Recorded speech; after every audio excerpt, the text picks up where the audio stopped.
जो आज का हमारा विषय है JCERT की कक्षा 8 का इतिहास का अध्याय 7 ब्रिटिश काल में शिक्षा। भारत में अंग्रेजों के आगमन का प्रभाव सिर्फ हमारे सामाजिक, आर्थिक और राजनीतिक जीवन पर नहीं पड़ा, बल्कि हमारी शैक्षणिक व्यवस्था भी काफ़ी प्रभावित हुई। इस अध्याय में हम ये जानने की कोशिश करेंगे कि अंग्रेजी सरकार की नीतियों ने किस प्रकार भारतीय विद्यार्थियों के जीवन पर प्रभाव डाला। विद्यार्थियों के जीवन को समझना इसलिए भी जरूरी है क्योंकि अंग्रेज केवल भारत के भू क्षेत्र पर विजय और आय में नियंत्रण ही नहीं चाहते थे। उन्हें लगता था कि उनका एक सांस्कृतिक मिशन भी है। वे मानते थे कि उन्हें इस देश समाज को सभ्य बनाना है और हमारी रीति रिवाजों और मूल्य मान्यताओं को बदलना है।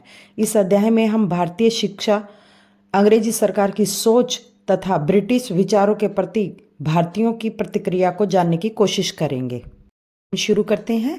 पहला टॉपिक, प्राच्यवाद की परंपरा। प्राच्यवाद शब्द से हम समझ सकते हैं कि हम पुरानी परंपराओं के विषय में बात कर रहे हैं। अंग्रेजी कंपनी ईस्ट इंडिया कंपनी ने 1783 में विलियम जोन्स नामक व्यक्ति को सुप्रीम कोर्ट में जूनियर जज बनाकर इंग्लैंड से भारत में कलकत्ता भेजा। उस समय सुप्रीम कोर्ट कलकत्ता में था। जोन्स कानून के बारे में तो जानते ही थे, इसके अलावा वे कई भाषाओं के जानकार भी थे, जैसे अरबी और फारसी, लेकिन उन्हें संस्कृत के बारे में ज़्यादा। अगला टॉपिक है व्यवसाय के लिए शिक्षा, वुड्स डिस्पैच। भारत की भावी शिक्षा के लिए अंग्रेजों ने एक बड़ी योजना बनाकर भेजी, जिसे 1854 का वुड्स डिस्पैच कहा जाता है। वुड्स डिस्पैच को भारतीय शिक्षा का मैग्ना कार्टा भी कहा जाता है। यह डिस्पैच लंदन में स्थित ईस्ट इंडिया कंपनी के नियंत्रण मंडल के अध्यक्ष चार्ल्स वुड ने भेजा था।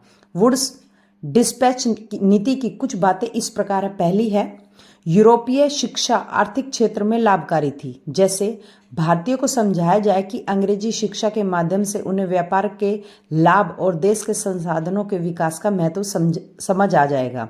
दूसरी था जीवन शैली। भारतीय यूरोपीय जीवन शैली को अंग्रेजी शिक्षा के कारण पसंद करने लगेंगे और इस तरह ब्रिटेन में बनी वस्तुओं की मांग होगी और भारतीय अंग्रेजी फैक्ट्रियों में बने माल को खरीद लेंगे। तीसरी थी, यूरोपीय शिक्षा के द्वारा भारतीय अंग्रेजों के प्रति ईमानदार और सत्यवादी बन जाएंगे। इस प्रकार इन बातों के आधार पर अगर हम 1854 में वुड डिस्पैच को लागू करने के लिए कई कदम कंपनी अफसरों ने उठाए। उन्होंने सरकारी शिक्षा विभाग बनाया ताकि शिक्षा से संबंधित सभी मामलों पर सरकार का नियंत्रण हो।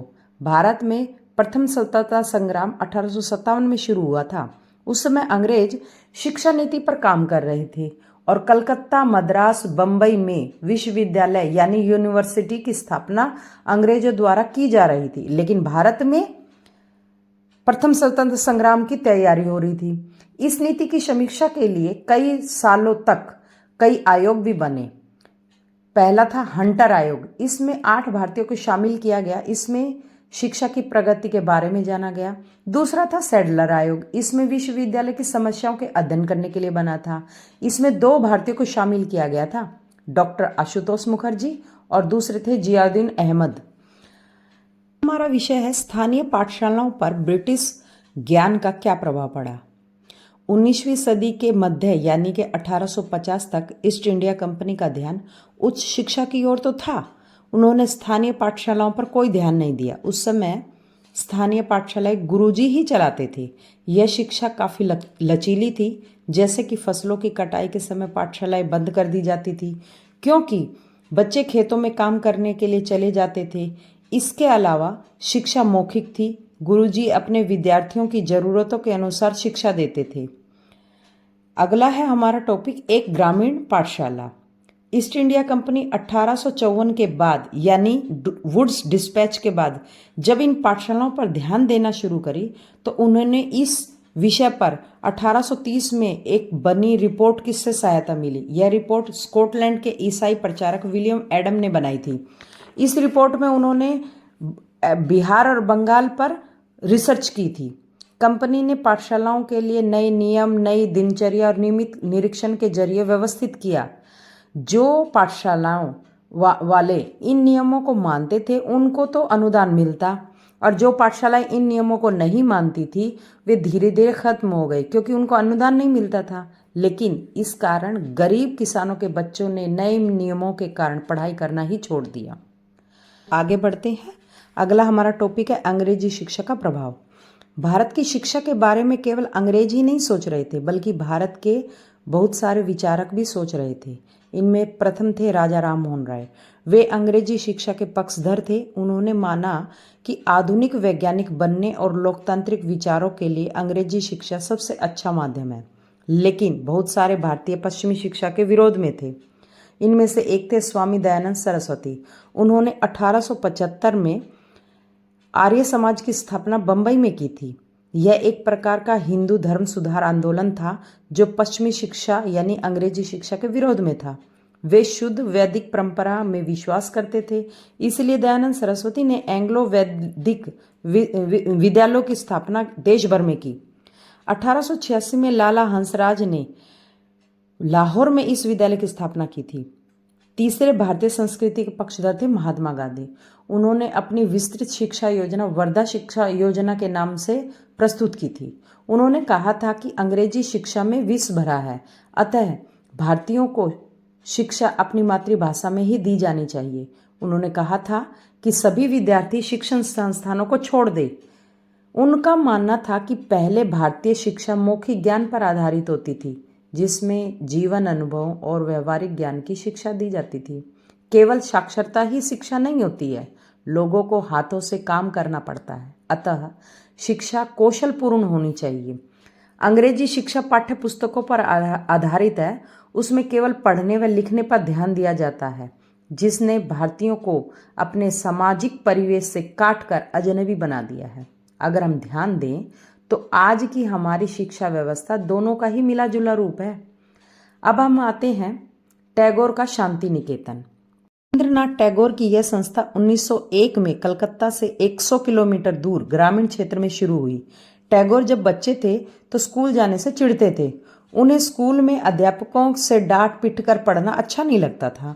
उनका मानना था कि अच्छी शिक्षा केवल प्रकृति के माहौल में ही दी जा सकती है। उनके स्कूल के कड़े माहौल में बच्चों के स्वाभाविक गुण खत्म हो जाते हैं। अगर ध्यान दें तो हमें पता चलेगा कि गांधी जी और टैगोर एक जैसा ही सोचते थे, लेकिन फर्क केवल इतना ही था कि गांधी जी भारतीय संस्कृति के पक्षधर थे और टैगोर आधुनिक पश्चिमी सभ्यता व भारतीय परंपरा दोनों के श्रेष्ठ तत्वों का मिश्रण चाहते थे। इस प्रकार हमने ऊपर में शिक्षा के प्रति जो भी बातें जानी हैं उसके आधार पर निष्कर्ष यही है कि भारत में जैसे जैसे राष्ट्रीय भावना का प्रसार हुआ यानी अंग्रेजी शासन के प्रति विरोध भावना पैदा हुई, तब भारतीय प्रचारक ये सोचने लगे थे कि भारत की शिक्षा प्रणाली की रूपरेखा क्या होनी चाहिए।